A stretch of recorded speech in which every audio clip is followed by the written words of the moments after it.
So anyway, Alan Davis and William Hayter, thanks very much to talk to us about miniatures. Firstly, congratulations on what is just an absolutely fantastic project. I think it's just an incredible thing. Um, Alan, can you? Because I know I've known you Al for like a long time. We met many years ago, and we've kind of kept in touch ever since. How did this sort of come about then? Because I know you've got a copy of the original miniatures there. Do you want to tell people who don't know anything about it, the Yeah, concept and how you connected with William and everything else? I'll go through the start of it. So this is the original album from 1980, and it was edited and compiled, or is it sequenced, by Morgan Fisher, a famous keyboard player, was in Mott the Hoople. He's also played on stage with Queen, among other things, and he's done lots of other stuff. He's done lots of ambient albums. He lives in Japan. He's been in touch with us over this project, but I heard him on Radio 1, I think it was in 1980, doing a plug, like one of these sorts of things at the time on Radio 1 in the afternoon, on a Saturday afternoon, I believe, which I can't find this interview anywhere online because I've looked for it just to hear what it was that interested me. But they played a few tracks from the album. They were all, what he's done, he sort of invited everyone he knew, musically, I believe, to do a track because he had a record deal with Cherry Red. Mm. And they sort of said, you could do anything you want. So he was thinking of collaborating with a few people. And then his list got longer. So he just thought, well, I could do an album of 1 minute tracks. And he had a lot of avant-garde sort of artists. There were people from the Cambridge movement. There were the Residents in America, the band. Lots of interesting people, even people like George Melly, John Otway, lots of sort of quirky and interesting people, lots of interesting avant-garde jazz. There's all sorts of music. With everything only being 1 minute long, I found when I got the album, they must have played a few tracks that got me interested to buy it. And it's got like 51 tracks, I believe it says on the front, a sequence of 51 tracks. And, it really sinks in as an album after time. When you play it, even the things you didn't like on the first listen, you get to really like. And there's like a huge amount of juxtapositions of interesting things. And you could tell the one goes into another. It was quite lo-fi back in 1980, because it was a lot of stuff where he would go around with his recording stuff to someone's house and record them with a window open and have somebody singing. And there's all these, but it's really good album. And so what happened was, a year ago, we were in lockdown, and I just thought, at first I was going to do a small recording for my mate in America. I'd done a small EP with a chap called Mitch Friedman in America. He's a musician in New York. And I'd met Mitch online many years ago via different websites, Martin Newell, I think, and XTC, and so we had all these connections of interest. And he's a songwriter, and I thought I'll do him a fake miniatures of about 10 or 15 songs of 15. Yeah. And then I got a bit lazy, and I thought, I can't be bothered to do 15 different tracks, so I'll put a thing on Facebook, and I sort of just did this little sort of post. I put some quirky pictures together of different musicians. Someone with a trumpet, with a little boy coming up with a trumpet, and all these different pictures I found online.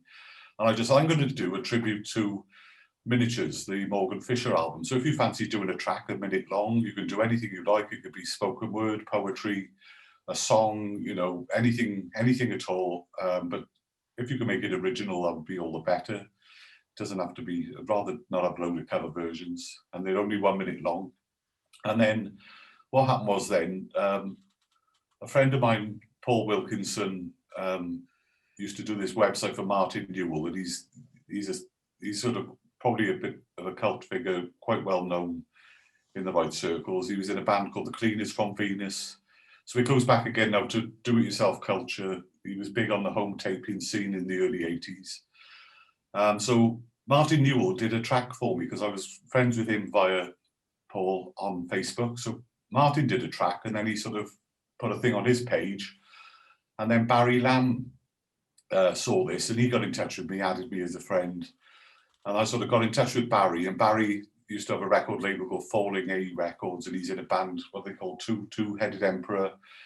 And he had like millions of contacts, and he's including William. And so Barry said, well, he got in touch with me and did a track, asked me, well, how are you going to release this? And my sort of idea was I'll get all the tracks, put them together, put it on SoundCloud and share it. Maybe if everyone sends a photograph in or an artwork, I'll just do the 1 minute track with just the artwork showing. It's very low expectation of the whole project, really. Just thought it'd be a bit of fun. Might get 20 or 30 sort of tracks sent in. Yeah. So Barry rang me and he said, can I project manage this? Do you mind? I don't want to step on your toes. I went, please, I'm really happy if you've got contacts, you ask, fill your boots really, whoever you want to ask. And he said, I've got my friend William, he's got the ability to sort of master it or whatever, or sequence it, is what happened. And so William got involved as well. And then I had a load of tracks came in from people like yourself, people I knew. So like on your track, you go a song for Al, and then you do it because it was that small at that point. It wasn't going to be a real album. It was just going to be, we were hoping to make it a real album, but that was all like pie in the sky at that moment. Yeah. And then I had a few people send things in, and some quirky ones from people who were artists who did the sound collage thing with a saw and different things that were interesting. And then through Martin Newell, he sort of got people like Helen McCookery Book, who was involved in the punk scene back, it was in Brighton, I think, and all people like that. And then, so I started opening up who I would ask as well. Barry asked a lot of people, so we've got a load of good names. I won't say them all on this because we're going to take forever. But it was, it all took off from there. So it was Barry really sort of is the person that's made it really work, and William then came in, and the two of them have made this really, exceed my expectation by far. So if I bring William in then, because I mean, I'm only talking to William for the first time today, although we've exchanged messages and this, that, and the other.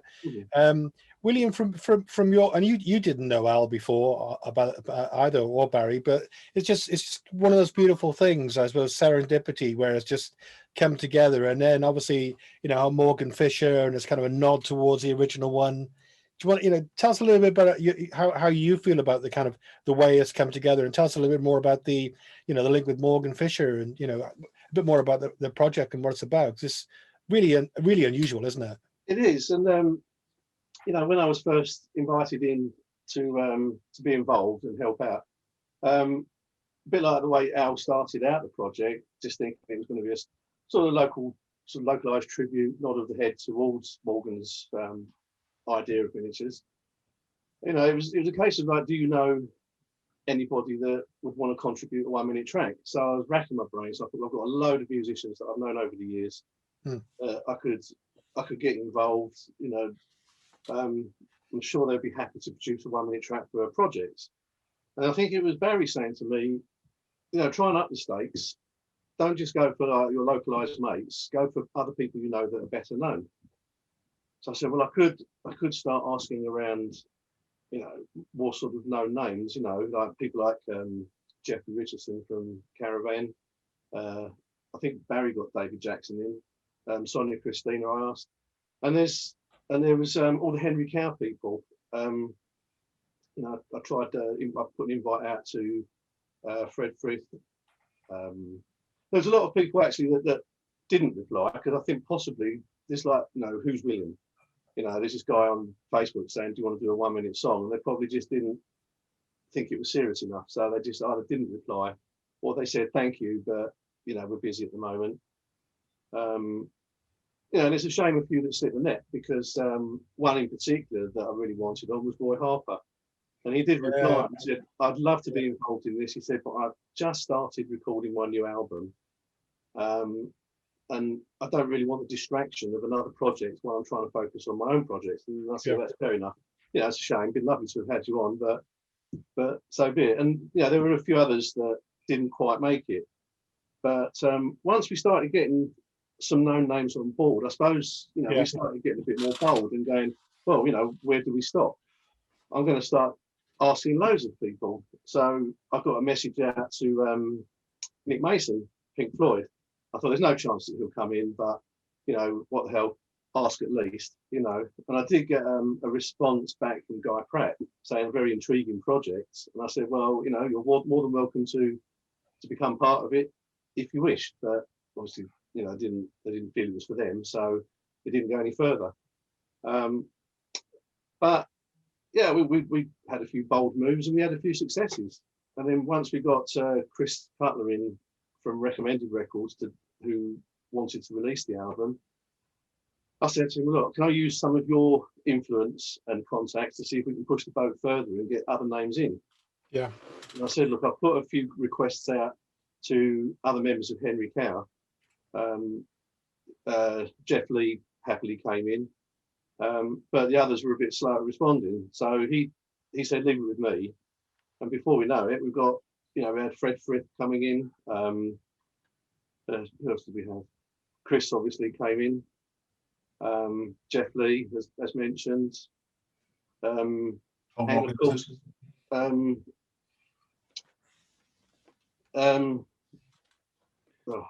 Got some quite big names on there, actually, haven't you? Oh, there's big name. John Greaves, that was it. Yeah. How can I forget John Greaves? No, he was, you know, it was great having him on. And he closes off the end of CD1. It's a very nice finish. I mean, I don't know if you've heard the album yet. No, I'm really looking forward to the sequence because Yeah. I'll come on to Al again in a second. Sorry, I just realised, which is quite funny.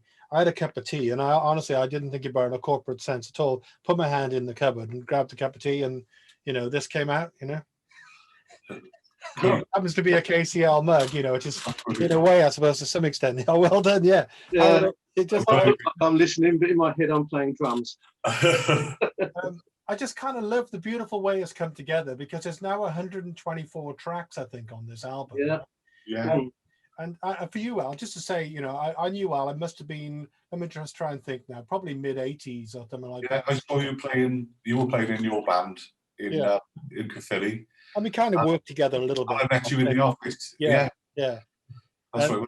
I was doing a magazine with someone at the time, and you were asking us to do strange adverts for your band. It was a really, really boring place that we were working in, but I kind of liked you because you wanted to do some non-boring stuff, and I just needed an escape from it. So I've known you a long time. So just to say, as you know, to you as a friend, really, I'm just so pleased for you that you know how this has grown, because it's just like people just seem to have just kept saying yes. Do you want to mention a couple of other names on there, Al, who've come in? Yeah, I was just going to say, you know, this massive thanks really to William and Barry, and then because I had the both of them on board, and they were getting all these people, I was getting a bit more sort of, you know, relaxed about who I asked then. Cheeky. So I got Martin Newell first of all. I'm just looking at the ones I got, and then there was a Magda Archer we've got, and the Cola Cubes, and the Cola Cubes. Steve is the producer, and he did Rumour, and he does stuff for Hampton Deck, and he works with Magda Archer. I got Lorraine Bowen, who was not the sort of person you get on this sort of project, but because I was friends with her online via different things, she was the one. She had the golden buzzer on Britain's Got Talent, but she's been going a long time. She played with Billy Bragg, and she was in a band produced by Joe Boyd as well back in the 80s. They were called the Dinner Ladies. Oh yeah.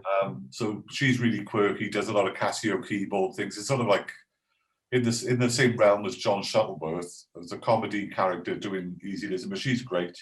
She did a really good track. And then I got, as I said, Helen McCookery Book. She was in Helen and the Horns and the Chefs, which were one of the very early punk bands. We got Mr. B, the Gentleman Rhymer. I've got because he's like that chap hop pioneer. He invented chap hop, where it's a lot of wearing tweed. He wears, you know, he's got a three-piece suit and sneakers on. He does all this hip hop crossed with chapism, you know, wearing tweed, being proper, having manners. We've got Steve Johnson from the Anonymous Iconoclasts. That's you. I can't believe I'm still on the album, to be honest with you. I really can't, you know. Well, we nearly cut it off, but no, Yeah. sure. But Well, you, I mean, the orchestra. Who the hell am I, you know, sort of thing. All right. you know, but it doesn't matter because, you know, I think there are a couple of unknowns on the original, practically unknown. You know, it wasn't all famous. No. A very cult area, but I mean, Ivor Cutler was on the original, wasn't he, Martin? Yeah, it was probably one of the first times I really noticed him. I think I'd seen him on the Guinness Book of Records, and he had his address on the original one, so I wrote to him. Wow! And I wrote to Morgan on the original. And, is that how Morgan came in? Is that how you connected with Morgan? No, I think Barry or William talked to him on Facebook, I think, but he was very encouraging to us. But I wrote to him back in the 80s, and he was really encouraging, because I'd bought a 4-track, which is how I was sort of involved. Back in the day, I think this might have inspired me to get a 4-track as well. You know, it was like, because he said I got a 4-track TIAC, which was probably reel to reel, and I got a cassette one, because they were just coming out in the early 80s, and they cost a fortune. At the time, it was like £600 in the early 80s. A lot of money, but yeah, I remember paying for it for a year. You know, it was 1 week's wages every. You're still paying for it in a way, aren't you? Yeah, I still am. Yeah. So still very expensive. Yeah, what a decision! I'd have been much better off if I hadn't bothered, but we wouldn't have this album. So anyway, what else have we got? Let's have a look. Did you get Billy Bragg? Was that right? We've got Billy Bragg, John Otway, and then big cult, but Stevie Moore from America. He's been on the front of the Wire magazine. Jake Burns, Stiff Little Fingers, Alternative TV, Boo Hewardine, the Beavis Frond, another cult sort of thing. But I got Henry for you, didn't I? You did. You got us, because you were in touch with Henry Priestman. Yeah. And he's been great. What a fantastic songwriter he is. Yeah, from the Christians, and he was also in that other band. What were they called? Yachts. He was in Yachts originally. Yachts and It's Immaterial. It's Immaterial, yeah. They were good. So we got Billy Bragg, Wavy So Shave, Stuart Lee, the comedian, Blabbermouth with Lou Edmonds from Public Image. And we got loads of people with connections to other bands, like Bruce Woolley from the Buggles. He wrote Video Killed the Radio Star, I think, didn't he, Bruce? The Residents from America, who were on the original album. And we got David Thomas from Peru Boo. We got the Sensible Grey Cells, Captain Sensible and Paul Gray. So I wrote to Paul because I know Paul. Tom Robinson's done a great track. Attila the Stockbroker, Chris Cutler, of course, who's releasing the album, distributing. And we've got another act, which are a bit culty, but they're half Japanese. And we've got a video with half Japanese and Dot Wiggins from the Shags singing with them, doing a cover version of, I'm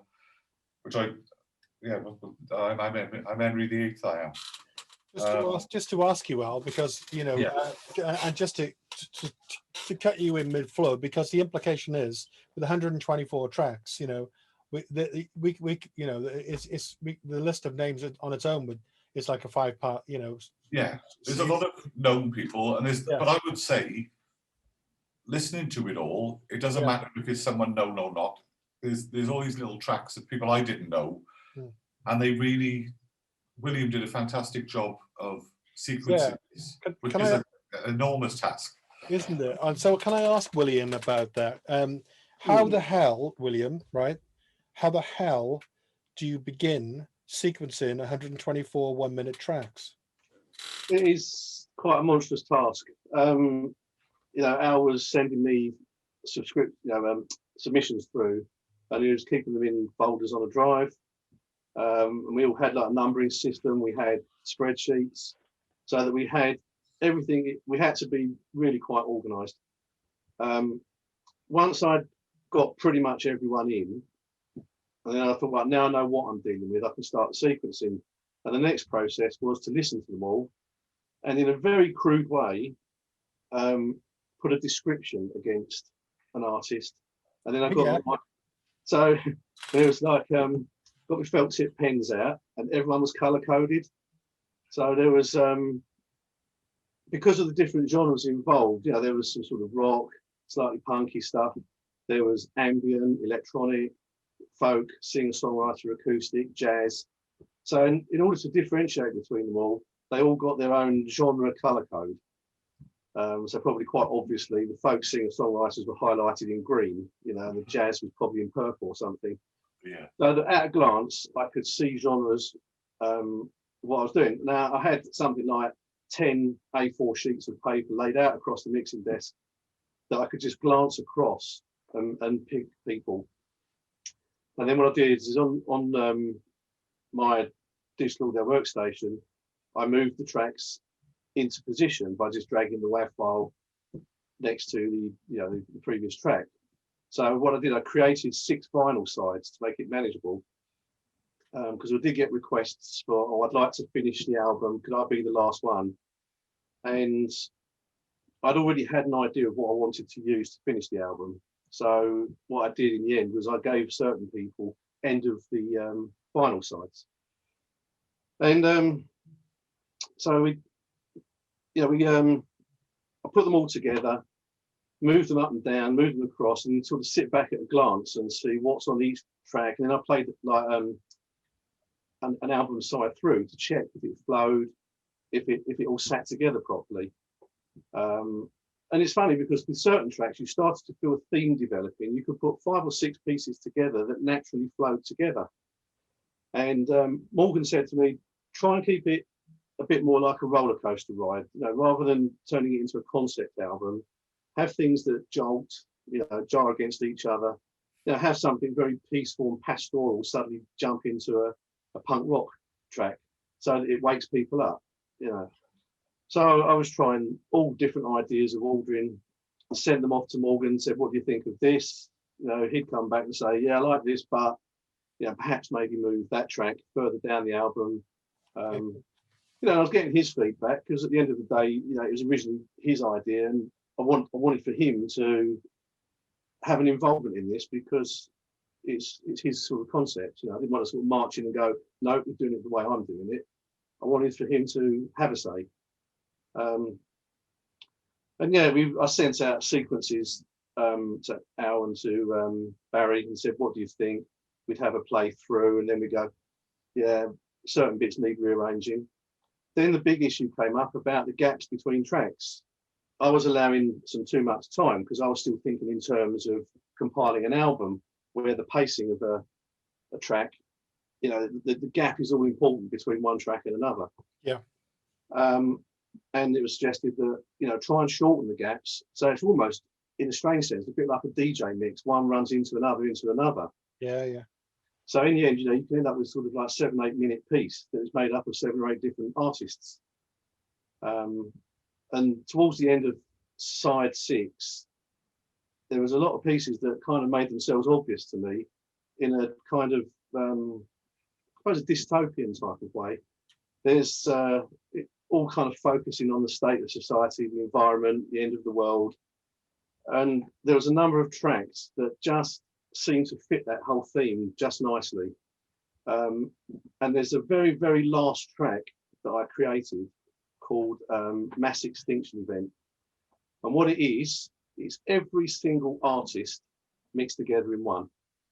So what potentially could sound like a car crash, once it was mixed, was just this massive cacophony. It's a bit like being at, say, I don't know, the British Music Fair in Birmingham's NEC or something, and everybody's playing guitars and drums at the same time. And that's how it is. And it's just got this kind of almost Wow, destructive finish. so I've still yet to make the film. I've got the material to make the film. yeah, And it's kind of centers around this concept of all that we've got is this pale blue dot. Look after it, because, you know, we are in danger of wrecking the planet. And not that a copy of Minatures is ever going to change the course of that, but hopefully it'll just give people food for thought. okay. That's really interesting. Very briefly, because why would you even remember? Do you remember where you shoved my track and kind of why at all, or what it came under? Do you know what? I can't remember. And do you know what? Those sheets of paper are classified. Okay. If you see what I've written on them, Okay. I would have a mass unfriending on Facebook. Yeah. You know, I've got things like, and it's really cruel, and they're going to hate me, but it'll be things like, you know, sounds like a sort of like a pub band doing craft work, or it sounds like, you know, sort of a third-rate Bruce Springsteen or something, you know. And, and I just thought, these bits of paper, you know, they can't go into a museum. I'll have to set fire to them. A shame, isn't it? Because it's just, it was to help me, you know, and they're just sort of memory joggers, so that I go, oh yeah, I remember what that one sounded like because of the brief description. But with that amount of content, you've got to be kind of savage, haven't you? You just never, you're never going to get it done, you know. But you know what? Everybody's submission, to my mind, has been superb. I mean, 100. There's I don't even think there's a single duff piece in there. Everything has been really well done and really well thought out. You know, people haven't just gone, oh, I've got to make a minute. Like, I'll just make a load of racket for a minute and send it. People have really thought about what they've done, and I've been so proud of what everybody's done and what we've brought together. Good. You're on side 4, Steve. I'm on side 4, yeah. Side 4, disc 2. This on the start of disc 2, so it would be the first 3 disc 1, I guess. Is that right? Yeah, I mean, what are the tracks either side? Because even I can't remember now. So you're on, so you're on the same side as all these unknowns before you, like Toyah, you know, Mr. B, the Gentleman Right, Henry Kaiser, John Otway, R. Stevie Moore, Jake Burns, Ben Hewerdine, Stuart Moxham from the Young Marble Giants, being as we're doing Keep Cardiff Live. He's a Welsh. Trying to interview him actually. Alternative TV. Barry is on there then, made the album, and you're up there, track 83. Whoa. Yeah, track 83. Don't worry. A good number. The thing is, it's all important as an album. There's no good checking out saying, "Oh, I only like Jake Burns." No. You know, No, well, how would you even find the track, you know, on vinyl, you know, to find all those 1 minute tracks, well, you know what I mean? And they did these. Yeah. They did bands of, Morgan did bands of 4 or 5 tracks. But I find that album, so hopefully we'll do the same thing with ours, it's become one of those things that has lasted for 40 years. You know, this has inspired us 40 years later to do a tribute. He did one himself 20 years later, which this one has got Minatures 1 and 2. Okay. So that's the same as Minatures 2 then. Yeah. And the Minatures 1 was the real one that really influenced me more than the second one, but I mean, it's just as valid. How many tracks on them were there on Minatures 2? Well, on the 2 of this, it's got 113 tracks. Okay. So it's no, we've won, haven't we? We got 124. Yeah. We've got more. Yeah. Yeah, we've won. Yeah. That's all we need. 2 Minatures 2040 comes out, and that'll be even more. Yeah. I don't know Morgan Fisher at all. I mean, I know him by name. I know about Mott the Hoople. William, what was he like when to sort of deal with it? Because some people couldn't they have like an issue with it, or that's my baby sort of thing, leave it alone, Yeah, there was the potential for that, I guess. Morgan has been so very supportive of it all, and he's constantly been writing to Alan, Barry and me and saying, really appreciate what you've done a great job, and has been incredibly supportive.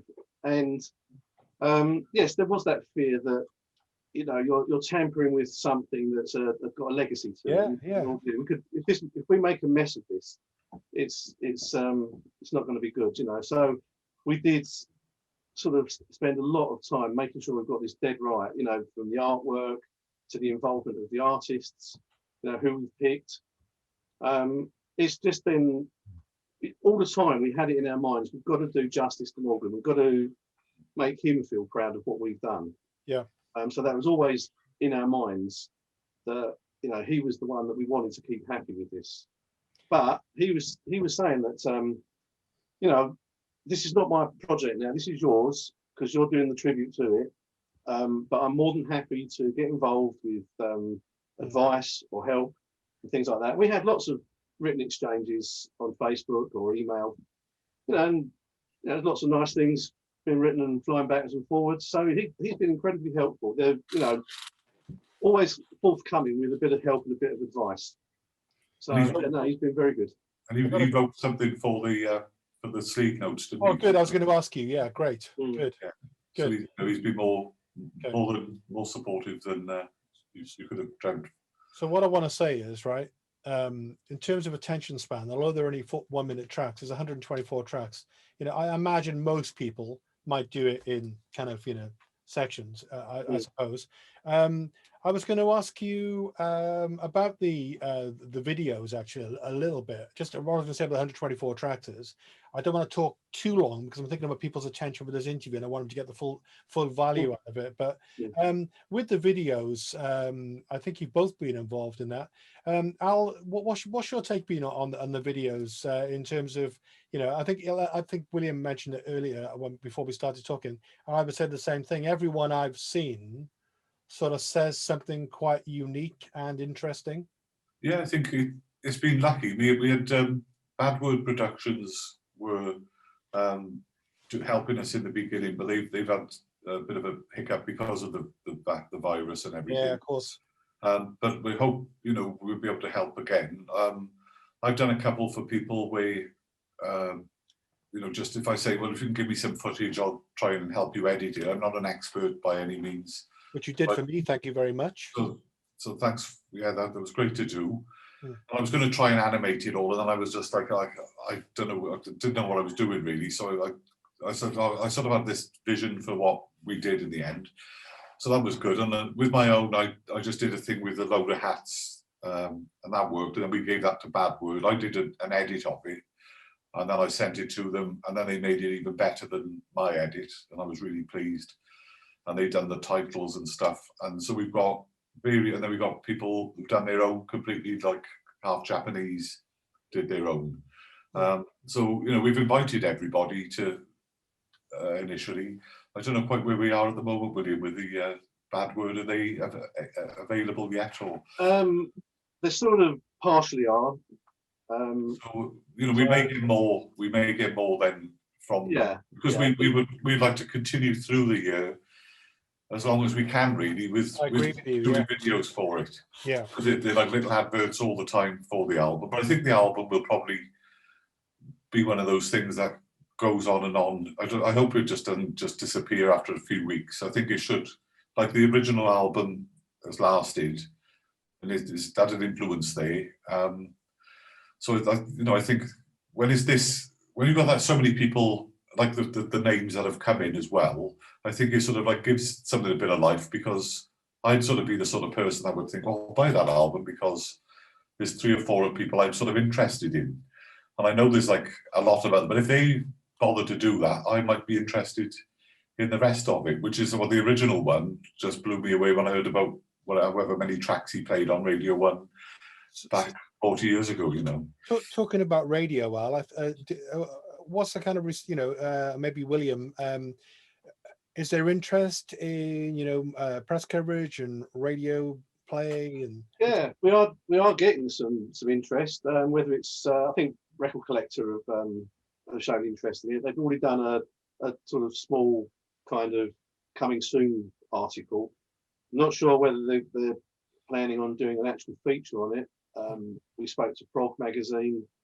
There's a lot of the cult stuff. You know, Wire, you know, another magazine that I think would best suit this album. Radio stations, like one of my favourites is Late Junction on Radio 3. So I'd like for us to get on there. BBC 6 have expressed interest. Tom Robinson wants to feature some of it on his show. Right.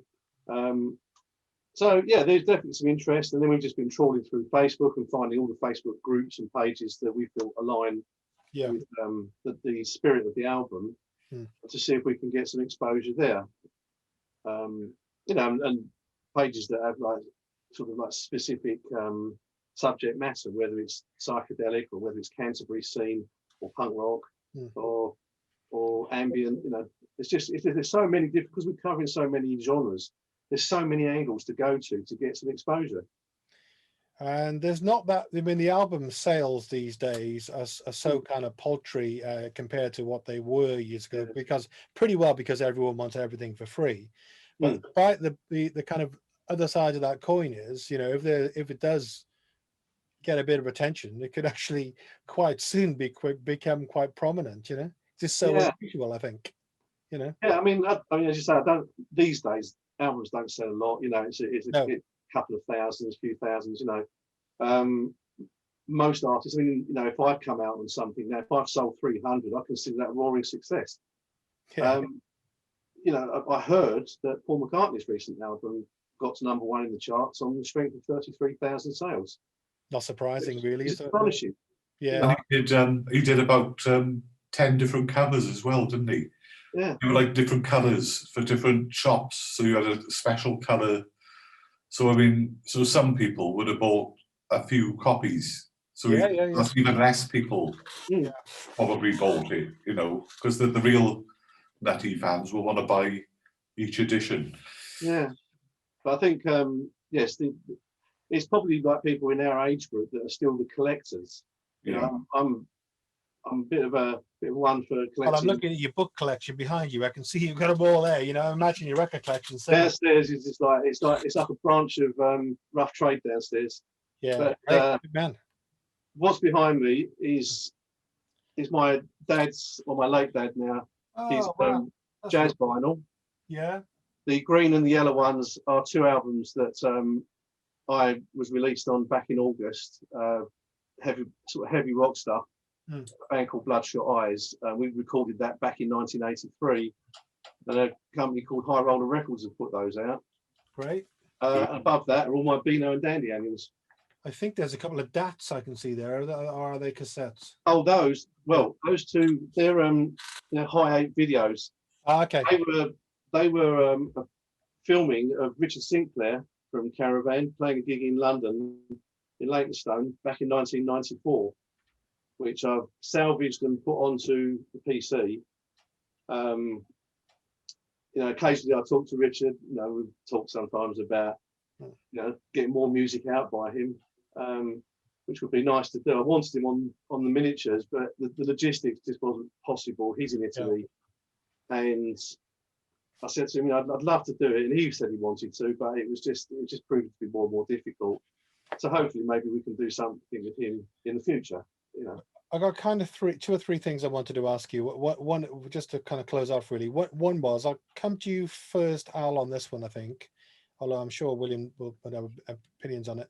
To do with the kind of, if you like, the kind of art house kind of approach of the original Minatures, in terms of it wasn't all kind of music as such. There was a lot of stuff in there which, you know, is that similarly sort of portrayed in this most recent? Yeah, I think the difference is probably that things are. I mean, there's avant-garde stuff on there. There's all sorts, like William has said, and I think we've got an equally. It feels like a good tribute to the original. I think it's got the range, but we've probably just got a bit more. The odd glossier, like my own track is probably, even though it's done on a computer, I wouldn't have been able to do it of that quality in 1980 at home on a 4-track, because you know the way technology's moved. So people have done the odd track that sounds a little bit more of today. So it doesn't all sound like it's done on a cassette, which I think Morgan was a bit surprised that everybody, because recording equipment is better on computer. Yeah. So, but I think, you know, the range of tracks, because I know there were like very strange tracks on the first one. There was like Ivor Cutler on his harmonium doing a poem, and Roach Boat, and there were things like, you know, but we've got the things that do match it. You know, there's a lot of things. You could never go track. It's not like one of those tribute albums, though. Like if you did if someone was doing Hotel California tribute, and then they do all the tracks like they do them with Mojo or something, and they got all the alt country people playing it. It's not like one of those, because we haven't copied any tracks, but we have got people from the original, and I think we've got tracks that equal things on the original. You know, but whether we would, it's impossible probably to beat the original, because the idea was there first. I mean, this had come first. Who knows what it would have sounded like? I don't know. Yeah. But it's interesting. But I think, you know, we've done what we can do today, and you know, I won't be there in 40 years to see what happens in another 40 years. But you never know what it would sound like then. Yeah, I mean, Morgan did say, didn't he? So it's all sounding a bit polished. And I said, well, that's because the technology, like you just said, has moved on in 40 years. You know, we've got digital technology now where you haven't got to be splicing miles of tape now. You just do it on the screen. Yeah. Do digital edits, and it takes seconds to do. Really, we maybe should have thought of saying, let's do the Minatures album now, but the only equipment you're allowed is a cassette recorder. Maybe for the next one. Do that for the next one, yeah, just sort of sort of reverse technology in a way. Because I mean, I think back to the end of the 70s when I first started recording. We literally were setting up a cassette recorder in the living room, blasting away, and I still got these recordings, and you know, they sound horrendous, really. But that was the technology of the time. Yeah. Well, like Al said with the old TIAC, I suppose, you know. Yeah, so you know, technology has moved on, and naturally people are going to use it. So I mean, I recorded mine right here in this chair, you know, in this room. Two questions for you to close off. I'll ask you. I suppose I'm going to ask you both the same two questions. I'll ask you first, William. One of which you may or may not have, or even want to answer. Do you have a favorite track on the album? Is one question. If so, what is it? And secondly, do you have any kind of regrets at all about the way it's come together? I have no regrets. I look back on it now, even what we've done so far, with a degree of pride, because to think that we've got so many good musicians that have willingly come into this project. There was none of this kind of get your people to talk to my people routine. They come in because they had a passion for this, and they said, "Oh, I would love to do that." Even people that well-known names didn't put up any fuss. They just said, "Yeah, love to help out." So, you know, I've been absolutely happy with everybody. In terms of the favourite track, that's a very difficult one. There's just been so many that are really good. There's a few contenders, I guess. There's a few contenders. There's a few sequences of tracks. When I sit and listen to one roll into the other, there's like little patches of 7 tracks, and I just think that whole passage just sounds really nice, really good. But it wouldn't be fair to single people out. I think everyone's done an absolutely superb job, and in their own way, on their own merits, they're all the best tracks. Okay, good answer. Politicians answer. Good answer. But I can't say the they're same. all good. Yeah, I mean, I've got lots of favourite tracks on it, but I would say it doesn't necessarily need to be the well-known names that are the favourite tracks. I've got no regrets with it, because it was just like an unbelievable thing that happened. It was like from a you know, I was probably got up one day and had this thought, I'll put this post out. So I mean, it's exceeded all expectation, as I've said, and it's just amazing. I mean, I was just say one track I really like, though, which, you know, I agree with William. I don't want to single anyone out really, but I do love Tom Robinson's track, because it's called Group Hug, and I'll let you wait till you hear it. But with the last year and the way things have been, it's been a horrible year. We've all lost people, you know, during the making of the album. The three of us, me and William particularly, you know, very close people to us. Not necessarily always. Well, it's all COVID related, even if it's not now with illness. But yeah, that's the only regrets I've got really, is that not everyone that was here in the beginning, you know, of the year is here to see it. Yeah. And there's a lot of people I've known, a lot of people who've lost people, and I saw a lot of these things online, you know, like on Word in Your Attic, and everyone say, "Well, I'm doing fine," and I feel a bit selfish, really, that they're all saying, but it has become where I know more and more people have been affected badly by this, and I just hope, you know, we will start getting out of there now, out of this. Yeah. Well, let's hope this is coming out at a good time as we head for the spring and the numbers start coming down, and we can move on. The sun will shine, and you know, on we go, isn't it? Yeah. Just to close off for today, to you, William and Al, you know, again, congratulations. Here we are on launch day. What a fantastic project, and well done. Yeah, thank you. Thank you also for, you know, I think I responded to Al pretty well straight away when he said, yeah, you know, a chance of a track I'm in. But yeah, thanks very much. Well done, and have great success with it. Thanks for your time. Cheers, both. Thank you for having us.